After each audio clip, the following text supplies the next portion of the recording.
U.S. Justice Department warns it will sue if Iowa tries to enforce its new immigration law. The U.S. Department of Justice will sue Iowa to block a new immigration law criminalizing illegal reentry if it remains in effect, a top DOJ official wrote to Kevin Reynolds and Attorney General Brenna Byrd Thursday.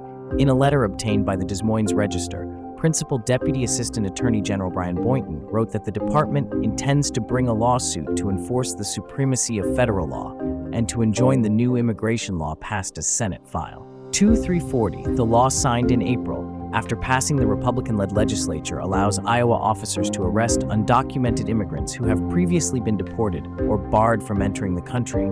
If convicted, a judge could order that they be deported back to their home country. A Houston woman applied for a card. She was banned from the U.S. for a decade.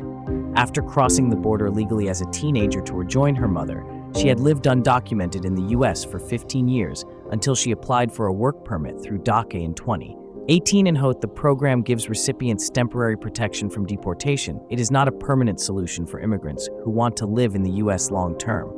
Because her husband is a U.S. citizen, citizens can sponsor a spouse for a green card. She hired an immigration attorney and paid about $6,000 in fees to apply for permanent legal residency in 2018. In June, she traveled from Houston to Ciudad Juarez, where an American consulate officer interviewed her. She had to do this in Mexico because she didn't have a legal entry into the U.S. But in August, 5 years after initially applying for her green card, she washed it with a 10-year ban from re-entering the U.S. Now she's back in Mexico, separated from her 15-year-old son and her husband in Houston. The current system can be hard, even for those who want to do it the right way. And unlike the criminal justice system, there is now a way to appeal. The 10-year ban, and immigration officials don't have to provide the evidence, they have to support their decision.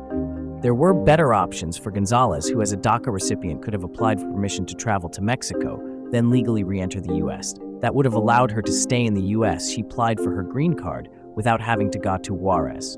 Lawmakers weigh dreamer protections with DACA in legal limbo.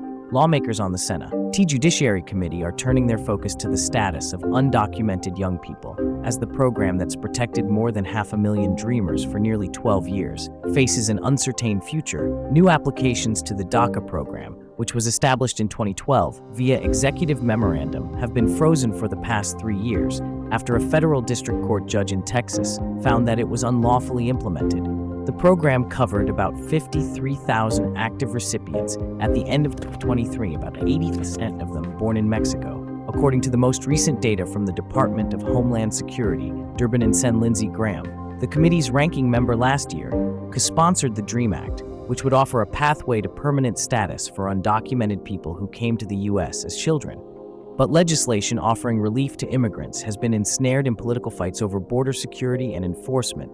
The legal battle over DACA has landed back at the U.S. Court of Appeals for the Fifth Circuit, which ruled just a year and a half ago that the program was unlawful because it violated the procedural requirements of the Administrative Procedure Act. The court now will mull whether DACA regulations issued by the Biden administration fortify the program's legal standing. The growing legal uncertainty over the program, plus the looming presidential election, add to urgency for Congress to pass permanent protections for Dreamers. Proponents say employers including IBM Corp., Starbucks Corp., and Google LLC warned the appeals court in February that rescinding DACA's removal protections and employment authorization would drain $460 billion from the gross domestic product. Friends, show us some love and smash the like button. It doesn't cost you anything. If you have an immigration problem or need a second opinion because you cannot get a hold of your own lawyer, schedule a meeting with our team. Share information with our CARES team and they will help you get scheduled with our legal team.